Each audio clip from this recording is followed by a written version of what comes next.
পেঁয়াজ এখানে হাটে কৃষকরা কম দামে দেয় না, আবার আমরা কিনলেও নিয়ে মোকামে বেচতে পারি না। দর্শক বন্ধুরা আসসালামু আলাইকুম। দর্শক, রাতারাতি পরিবর্তন হচ্ছে পেঁয়াজের দাম। আমরা রয়েছি উত্তরবঙ্গের অন্যতম পেঁয়াজের পাইকারি হাট সুজনগর হাটে। এই সুজনগর হাট থেকে জানিয়ে দেবো আজকের বাজার দরে কেমন দাম রয়েছে পেঁয়াজের সর্বনিম্ন সর্বোচ্চ। আর আমাদের সাথে রয়েছে একজন ব্যবসায়ী ভাই। দাদা ভাই আসসালামু আলাইকুম।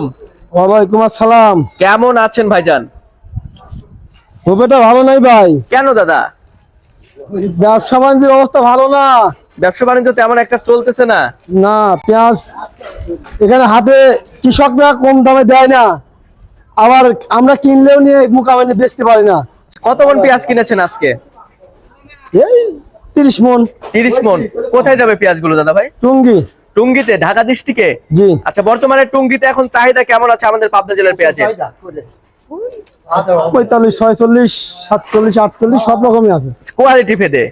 আচ্ছা, মানুষজন খাচ্ছে কেমন, ভোক্তারা খাচ্ছে কেমন পেঁয়াজ? বেচা কিনা কম। বেচা কিনা কম। আচ্ছা, আমরা এখানে যে পেঁয়াজগুলো দেখতে পাচ্ছি মাশাআল্লাহ অনেক সুন্দর পেঁয়াজ। এই পেঁয়াজের বাজার মূল্য কত আছে আজকে? আজকে 1700, 1750, 1800 কোয়ালিটি ভেদে। জি। আচ্ছা, এখানে তো আবার ঢাকা টুঙ্গিতে যাইতে খরচ আছে না? জি। প্রতি কেজিতে কত টাকার মতো খরচ হবে? এখানে কিনার থেকে শুরু করে বেচা বিক্রি পর্যন্ত মোট কেজি প্রতি 4 টাকা খরচ হয়। 4 থেকে 5 টাকা। 4 থেকে 5 টাকা। আচ্ছা আচ্ছা, এটা কি দূরত্বের উপরে নির্ভর করে নাকি? জি। আচ্ছা আচ্ছা আচ্ছা। তো দাদা ভাই আরেকটা বিষয় জানতে চাচ্ছি, যারা বাংলাদেশের কৃষক রয়েছে, যারা পেঁয়াজ চাষি রয়েছে, তারা কি ন্যায্য মূল্য পাচ্ছে এখন? তারা বর্তমান যে অবস্থা ন্যায্য মূল্য তারা পাচ্ছে না, কারণ তাদের পেঁয়াজের যে অবস্থা, যে পরিমাণ খরচ পড়ে সেই হিসাবে ওনারাও ন্যায্য মূল্য পাচ্ছে না। কেমন বাজার হলে আসলে তারা ন্যায্য মূল্য পাবে? স্বাভাবিকভাবে 2000 পারে, 2000 থেকে 2200 টাকা পর্যন্ত। আচ্ছা, আরেকটা বিষয় জানতে চাচ্ছি, আমাদের বাংলাদেশে যারা কৃষক রয়েছে তারা যদি ন্যায্য মূল্য না পায়, তাহলে তো মনে হয় তারা সামনের বছর তেমন পেঁয়াজ চাষ করবে না। কৃষক যদি আবাদ করে যদি মার খায়, যদি তারা লাভবান না হতে পারে, অবশ্যই কৃষক পরিবর্তন করবে, আবাদ মানে তাদের পরিবর্তন করতে পারে। বাংলাদেশের কৃষকের ঘরে তো মনে হয় এখন পর্যাপ্ত পরিমাণে পেঁয়াজ আছে। অনেক পেঁয়াজ আছে, অনেক পেঁয়াজ। এলজি পেঁয়াজ কি এখন দরকার আছে দাদা? আমাদের দেশি পেঁয়াজ তো খায় না, তার এলজি পেঁয়াজ কি করবো? আচ্ছা আচ্ছা আচ্ছা।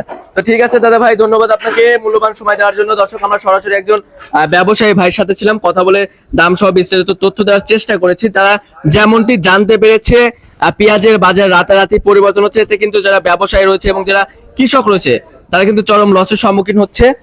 বর্তমানে কৃষকরা কিন্তু ন্যায্য মূল্য পাচ্ছে না।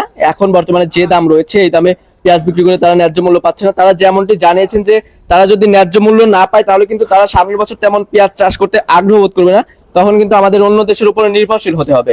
আমাদের বাংলাদেশ কিন্তু কৃষি প্রধান দেশ, আগে কৃষককে বাঁচাতে হবে। তো দর্শক বন্ধুরা, এই ছিল আমার কাছে সর্বশেষ বাজার পরিস্থিতি। আপনার সাথে পরবর্তী কোনো ভিডিওতে দেখা হচ্ছে। এ পর্যন্ত সবাই ভালো থাকবেন, সুস্থ থাকবেন, অপরকে ভালো রাখার চেষ্টা করবেন। আল্লাহ হাফেজ।